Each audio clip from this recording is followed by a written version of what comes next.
हरिओम। नमस्कार मित्रों, स्वागत है आपका शिशुपाल वधम की इस कक्षा में। आइए आज पढ़ते हैं 57, 58 और 59वें श्लोक को। तो आइए आरंभ करते हैं 57वें श्लोक से। 57वां श्लोक है, परेत भर्तुः महिषो मुना धनुर् परेत भर्तुः महिषो मुना धनुर्विधातुमुत्खाटविषाणमण्डलः विधातुमुत्खातविषाणमण्डलः ऋतेऽपि भारे महतास्त्रपाभरात् ऋतेऽपि भारे महतास्त्रपाभरात् उवाह दुःखेन भृशा नतं शिरः उवाह दुःखेन भृशा नतं शिरः। तो मित्रों, अध्ययन के आरंभ में हम जानते हैं कि प्रसंग क्या चल रहा है।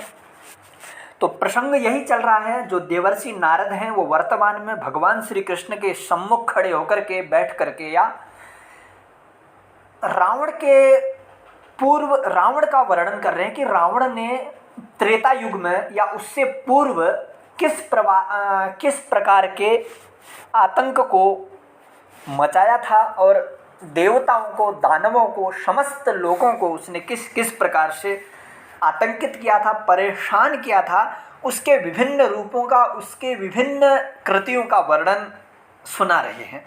तो इसमें इससे पूर्व वाले कई श्लोकों में बताया कि उसने चारों दिक्पालों को भी अपने वश में कर लिया था, वरुण को भी अपने वश में कर लिया था, इंद्र को भी सताया था। तो इस श्लोक में बताया जा रहा है, इसमें यमराज के बारे में बताया जा रहा है कि उसने यमराज को भी, अर्थात जो मृत्यु के देवता हैं, जो न्याय के देवता हैं, यमराज, उनको भी अपने वश में कर लिया था, उनको भी पराजित कर लिया था। वो किस प्रकार हम जानते हैं। तो कहते हैं कि अमुना रावणेन, ये अदस शब्द तृतीया विभक्ति एक वचन का है। अमुना, इस रावण के द्वारा, परेत भर्तुः, परेत कहते हैं जो मृत्यु को प्राप्त हो जाता है उसको कहते हैं परेत या प्रेत। तो परेत भर्तुः, जो मृत्यु को प्रेत प्राप्त हो जाते हैं, जो प्रेत बन जाते हैं, उनका भर्तु, उनका स्वामी फिर कौन होता है? तो यमराज होता है। तो परेत भर्तुः, परेतानाम भर्तुः, अर्थात जो परलोक को गए हैं उनका जो स्वामी होता है वो कौन होता है? यमराज। तो परेत भर्तुः यमराजस्य। ठीक है। अमुना परेत भर्तुः, इसके द्वारा यमराज के महिषः, महिषः यानी कि भैंस। आप सभी जानते हैं जो यमराज का जो वाहन है वो है भैंसा। तो इसने रावण ने परेत भर्तुः महिषः धनुर्विधातुम, यमराज के भैंसे का धनु विधातुम, धनुष बनाने के लिए, भैंसे का कहने का मतलब उसके सींगों का। कहते हैं कि रावण ने अपने धनुष को बनाने के लिए यमराज के भैंस के सींगों को तोड़ दिया था। अब बताइए, जिसके वाहन को ही परास्त कर दिया तो वह उस पर भी अपना अधिकार भी जमा सकता है। तो कह रहे हैं कि अमुना परेत भर्तुः महिषः धनुर्विधातुम, इसने अपने धनुष को बनाने के लिए यमराज के उत्खात विषाण मंडलः, उत्खातः विषाणस्य मंडलः येन अमुना, उत्खात माने उखाड़ दिया है। किसको? विषाण को, सींगों को, अर्थात मंडलः, जिसने उस भैंस के सींगों को उखाड़ दिया है अपने धनुष के निर्माण के लिए। और वो महिष किसका है? भैंस किसका है? परेत भर्तुः यमराजस्य। अर्थात इस रावण ने जब यमराज के वाहन भैंस का सींग तोड़ करके, भैंस के सींगों को तोड़ करके अपने धनुष को बनाने के लिए उसको भी परास्त कर दिया, तब कह रहे हैं कि हृतेपि भारे महतः त्रपाभरात वाह दुखेन भृषानतम शिरः। कहते हैं हृतेपि भारे, भारे हृते अपि, उसके भार के हरण हो जाने पर भी, अब सिर पर उसके सींग है तो मानो उसके लिए वो, उसका सुरक्षा के लिए तो है वो, लेकिन उसके लिए भार स्वरूप है वो। यदि यदि किसी विषाण वाले पशु के सिर में यदि विषाण होते हैं यानी कि सींग होते हैं, तब तक उसको भारी अनुभूति होती है। यदि सींग उखाड़ दिए जाते हैं तो फिर हल्कापन होता है। तो कह रहे हैं भारे हृते अपि, अर्थात विषाण मंडले हृते अपि, सींगों के हरण कर लेने पर, सींगों को तोड़ देने पर भी महतः त्रपाभरात भ्रशानतम शिरः दुखेन उवाह। कह रहे महतः त्रपाभरात, महतः अत्यधिकम, अत्यधिक त्रपा के भय से, त्रपा कहते हैं लज्जा के भय से, लज्जा के भय से उसने भ्रशानतम, भ्रश माने अत्यधिक, नतम माने झुके हुए, शिरः माने अपने सिर को, दुखेन माने दुखपूर्वक, उवाह माने ढोया, धारण किया।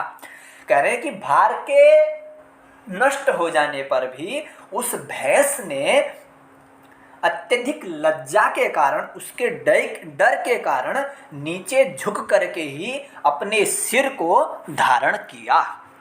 यहाँ पर विरोधाभास है। श्लोक में अलंकार विरोधाभास किस प्रकार है कि भारे हृते अपि, यदि भार हरण हो जाता है तो फिर भ्रशानतम शिरः कथम, फिर उसने सिर को झुका कैसे लिया, फिर तो उसका सिर हल्का हो गया, सिर को ऊपर करके उसको चलना चाहिए, यह विरोध है। फिर भी कह रहे हैं कि भ्रशानतम शिरः, फिर भी उसने सिर को नीचे झुका करके ही दुखेन, वह दुखपूर्वक उसका वहन किया। तो इसका जो यदि हम परिहार करते हैं तो त्रपाभरात, इससे हो त्रप यानी कि लज्जा के कारण, ये नहीं कि भारीपन है फिर उसके ऊपर। यदि सींग उखाड़ लिए गए हैं धनुष के लिए तो फिर भार तो है नहीं, भार नहीं है, अपितु उसके पास फिर लज्जा का भय है कि सींगों को तोड़ देने पर वो जब पराजित हो गया है तो उसको लज्जा है, रावण से भय है। तो उस कारण से वह भ्रशानतम शिरः दुखेन उवाह, इसलिए उसने नतमस्तक होकर के, झुक करके अपने सिर को धारण किया उस भैंस ने। तो इस श्लोक में यमराज को भी उसने, यमराज के वाहन के भी सींगों को धनुष बनाने के लिए तोड़ लिया, इसी लज्जा के कारण वह भैंसा सिर झुकाकर चल रहा था। इसमें रावण आतंक इतना फैल गया था कि सभी उसके भय से इधर उधर भाग रहे थे। तो इसमें यमराज के वाहन को भी, अर्थात यमराज को ही उसने अपने वश में कर लिया था, उसको भी पराजित कर दिया था। इस प्रकार का वर्णन इस 57वें श्लोक में हमने पढ़ा। वंशस्थ छंद सभी में है और इसमें विरोधाभास अलंकार है। आइए 58वां श्लोक देखते हैं। स्पृशन् शशंकः समये शुचावपि स्थितः कराग्रैरशमग्रपातिभिः, स्पृशन् शशंकः समये शुचावपि स्थितः कराग्रैरशमग्रपातिभिः, अघर्म घर्मोदक विन्दुमौक्तिकैः, अघर्म घर्मोदक विन्दुमौक्तिकैः रलञ्चकारास्य वधूरहस्करः, रलञ्चकारास्य वधूरहस्करः, अस्य वधुः अलञ्चकार, अस्य कस्य, तस्य रावणस्य वधुः अलञ्चकार। उसकी जो वधुएं थी कहने का मतलब है उसकी जो कामनियां थी, प्रियाएं थी, उनको अलंकृत किया। ठीक है, अब किसने अलंकृत किया? अहस्करः। अहस्करः का यह जो शब्द विशेषण है ये सूर्य का है। तो अहस्करः, सूर्य ने अस्य, इस रावण के या उस रावण के वधु यानी वधुओं को अलंचकार, अलंकृत किया। अब बता रहे हैं, इससे पूर्व वाले में यमराज के बारे में बताया, इसमें सूर्य के बारे में बताया, अर्थात सूर्य को भी उसने अपने बस में करके उसके द्वारा अपनी प्रियाओं का अलंकार करवाया, अपनी सेवा करवाई सूर्य के द्वारा, ऐसा बता रहे हैं इस श्लोक में। सरलार्थ मैंने आपको इसलिए बताया, आप समझ में आ जाएगा। अब है जो प्रथमांत पद होगा वो सूर्य अहस्करः का विशेषण हो जाएगा। तो शशंकः अहस्करः, सशंकः शंकायुक्तः, शंका से युक्त, भय से युक्त। अहस्करः, वह सूर्य शुचौ समये स्थितः अपि। शुच कहते हैं, शुचः समय का मतलब यहाँ पर है ग्रीष्म ऋतु, ठीक है। तो शुचः समय का मतलब है यहाँ पर ग्रीष्म ऋतु के शुचः समये, शुचौ समये, शुचौ सप्तमी और समये सप्तमी अर्थात हो जाने पर, ग्रीष्म ऋतु के स्थित होने पर भी, शुचौ समये स्थितः अपि अर्थात ग्रीष्म ऋतु के वर्तमान होते हुए भी अहस्करः शशंकः, उस सूर्य ने इसकी वधुओं का अलंकार किया। अब आपके मन में आकांक्षा उत्पन्न हो रही होगी कि कैसे किया, तो वो बताते हैं कि कराग्रैः अशमग्रपातिभिः अघर्म घर्मोदक बिंदु मौक्तिकैः। इतना लंबा कर्ण है, अर्थात जिसके द्वारा अलंकार किया, मौक्तिकैः, क्योंकि तृतीया बहुवचन है तो मुक्ता मणियों से, मुक्ता मणियों के बहाने से, मोतियों के बहाने से। और वो मोती किसके हैं? बिंदुओं के, बिंदु बूंदें जो होती हैं, तो बिंदु रूपी मोतियों के द्वारा वधु अलंकार, वधु अलंचकार, वधुओं को अलंकृत किया। और वो मोतियों के समान बिंदु किसके हैं? वो उदक के हैं। उदक कहते हैं जल को, पानी। और वो उदक किसका है? घर्म का।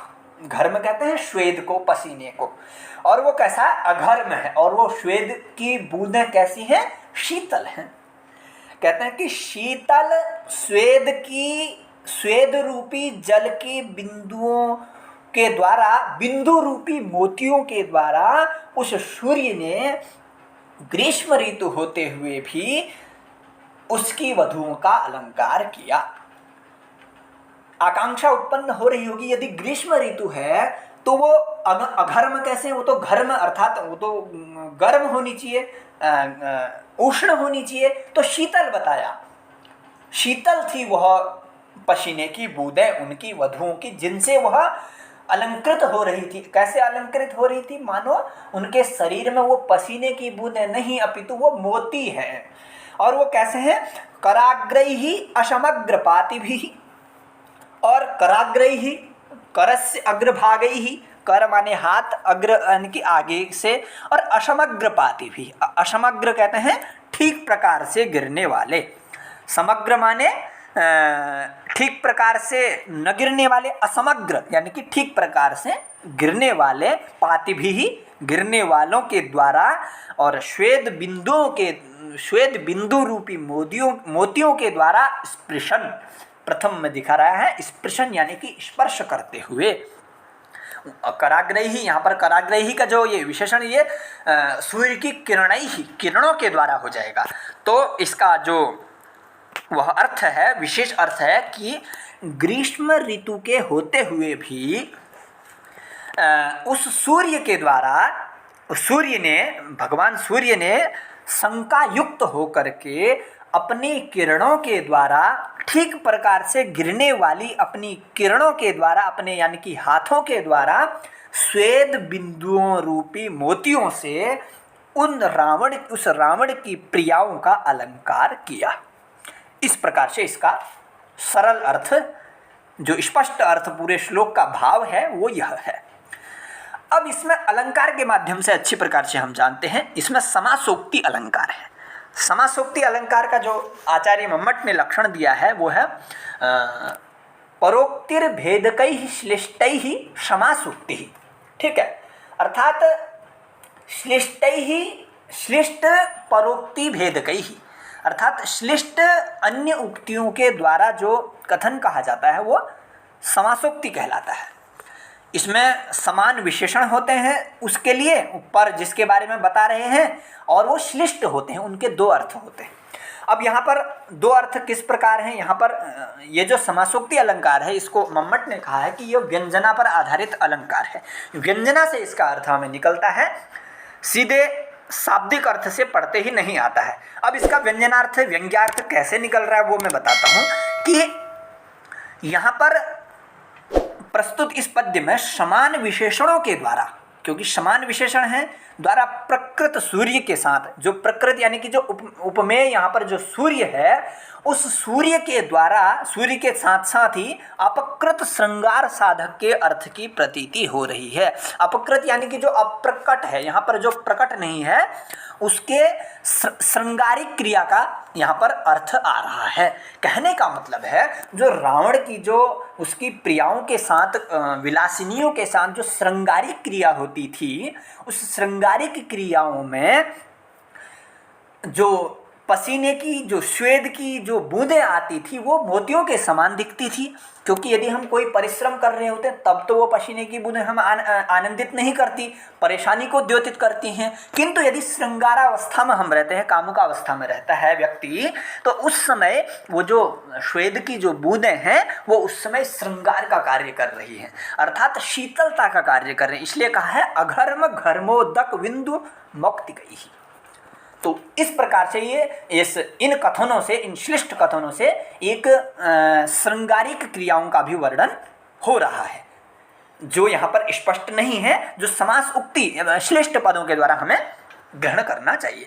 कराग्रही, इसमें भी श्लिष्ट है। एक तरफ में तो कराग्रही सूर्यस्य किरणैहि, सूर्य की किरणों से हो जाएगा, और दूसरे पक्ष में रावणस्य अंगुली भी, रावण की अंगुलियों के द्वारा अर्थात हाथों के द्वारा, समग्रपाति भी, समान रूप से स्पर्श करते हुए।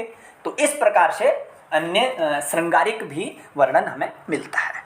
तो इस प्रकार से इसमें समासोक्ति अलंकार है। आइए आज का अंतिम श्लोक 59वां श्लोक भी देखते हैं। कला समग्रेण ग्रहान मुंचता, बड़ा ही सुंदर श्लोक है यह। इसका वर्णन अत्यधिक मधुर और सुंदर है, इसका वर्णन भी बड़ा सटीक है। तो आप अच्छी प्रकार से देखें। पूर्व वाले श्लोकों को भी आप, वैसे YouTube चैनल की प्लेलिस्ट भी है और नीचे डिस्क्रिप्शन में भी उस प्लेलिस्ट का लिंक है, आप पूरे वीडियो अच्छी प्रकार से देखें। विशेषतः PGT और UGC नेट की तैयारी करने वालों के लिए यह है। तो आइए इसको पढ़ते हैं। कला समग्रेण ग्रहान मुंचता मनस्विनी कैतुम पटीयसा, कला समग्रेण ग्रहान मुंचता मनस्विनीरुत्कैतुं पटीयसा, विलासिनस्तस्य वितन्वतारतिं, विलासिनस्तस्य वितन्वतारतिं ननर्मसाचिव्यमकारिनेन्दुना, ननर्मसाचिव्यमकारिनेन्दुना। अब क्रम चल रहा है।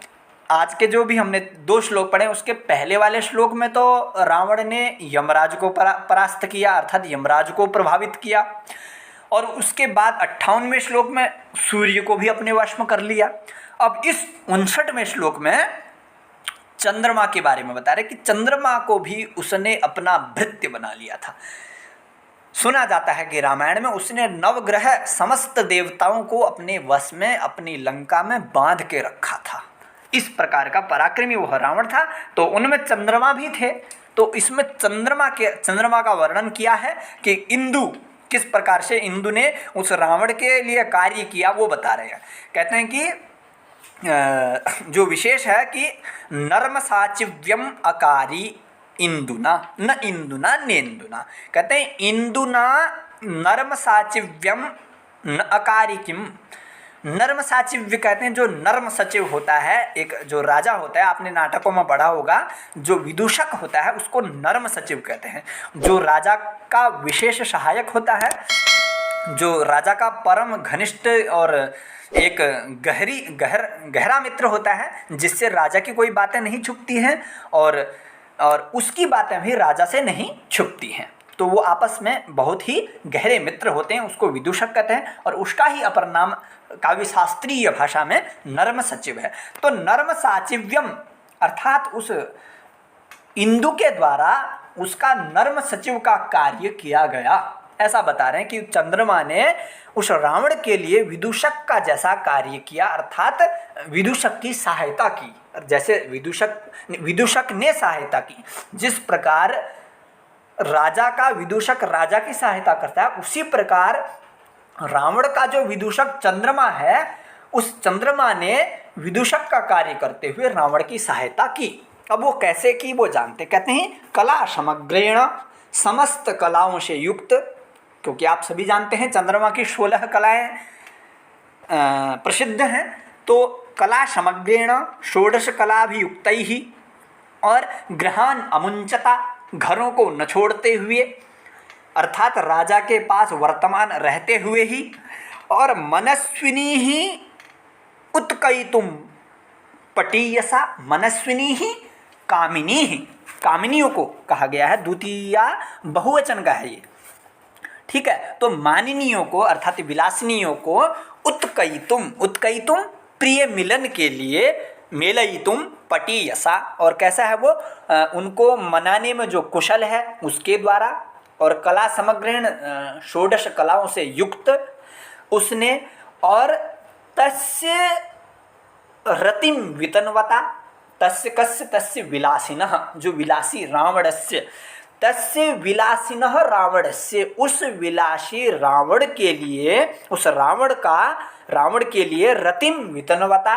रति को बढ़ाने वाला, इंदुना उस चंद्रमा के द्वारा, नर्म साचिव्यम न अकारी, अर्थात अवश्यमेव अकारी, उसने अवश्य रूप से इन माध्यमों से उस रावण के लिए विदूषक का जैसा, नर्म सचिव का जैसा कार्य क्या नहीं किया, अर्थात अवश्य रूप से किया।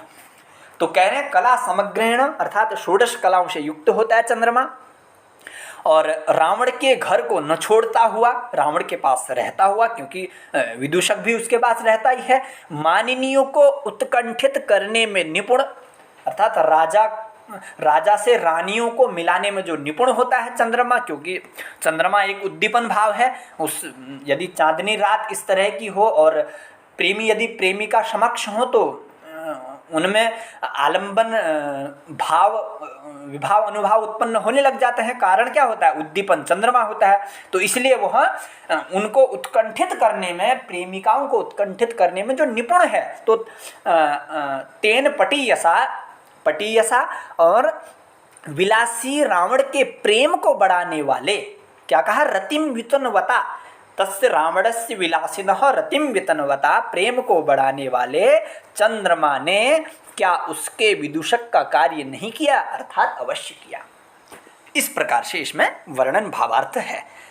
16 षोडश कलाओं से युक्त उस चंद्रमा ने रावण के घर में रहते हुए उसके लिए विदूषक का कार्य किया, अर्थात वो अपनी चांदनी के उद्दीपन भाव से उसकी विलासिनियों को आकर्षित करता था, उनको आनंदित करता था, फिर वह रावण से प्रेम करने के लिए युक्त होती थी। इस प्रकार से इसमें वर्णन है। अलंकार इसमें देखें तो इसमें श्लिष्टोपमा अलंकार है। श्लिष्टोपमा अलंकार इसलिए है, उपमा तो श्लिष्ट गर्भ है इसमें बीच में है, और उपमा इसलिए क्योंकि यहाँ पर जो चंद्रमा है उसकी तुलना विदूषक से की गई है, या विदूषक की तुलना चंद्रमा से की गई है, तो इसलिए यहाँ पर उपमा है। अब जो शब्द हैं, कला समग्रेण, गृहान अमुंचता, मनस्विनी, उत्कयितुम पटीयसा, तस्य विलासिनः, रतिम वितन्वता, नर्म साचिव्यम इत्यादि विशेषण विदूषक के पक्ष में भी लग जाएंगे और इंदु चंद्रमा के पक्ष में भी लग जाए। कला समग्रेण यदि विदूषक के पक्ष में करते हैं तो वह भी विभिन्न कलाओं से युक्त होता है, अर्थात रानी को राजा से मिलाने में निपुण होता है विभिन्न चतुरता से युक्त बातों के द्वारा, और वहाँ चंद्रमा अपनी षोडश कलाओं से युक्त होता है। और गृहान अमुंचता, वह रावण का घर नहीं छोड़ता था चंद्रमा, और वहाँ राजा के पास भी विदूषक सदैव विद्यमान रहता है। और मनस्विनी ही यहाँ पर उसकी प्रियाओं का वर्णन है, और वैसे रानी के लिए हो जाएगा। पटीयसा, वह भी चतुर होता है, निपुण होता है, ये भी निपुण होता है। और विलासिनः, यहाँ राज्य और यहाँ रावणस्य, और रतिम वितन्वता, अर्थात इसी प्रकार से विभिन्न विभिन्न जो भी विशेषण लगाए गए हैं वे दोनों के पक्ष में आ जाएंगे। तो इसलिए श्लिष्टोपमा इसमें अलंकार है। वंशस्थ छंद पूरे सर्ग में है, अंत में 2 हैं, एक शार्दूल क्रीडित और पुष्पिताग्रा, वो मैं आपको बताऊंगा। तो आज के वीडियो में बस इतना ही है। अग्रिम वीडियो में मैं अग्रिम श्लोकों को लेकर के उपस्थित होऊंगा। तो पूरा वीडियो देखने के लिए आप सभी का धन्यवाद। नमस्कार।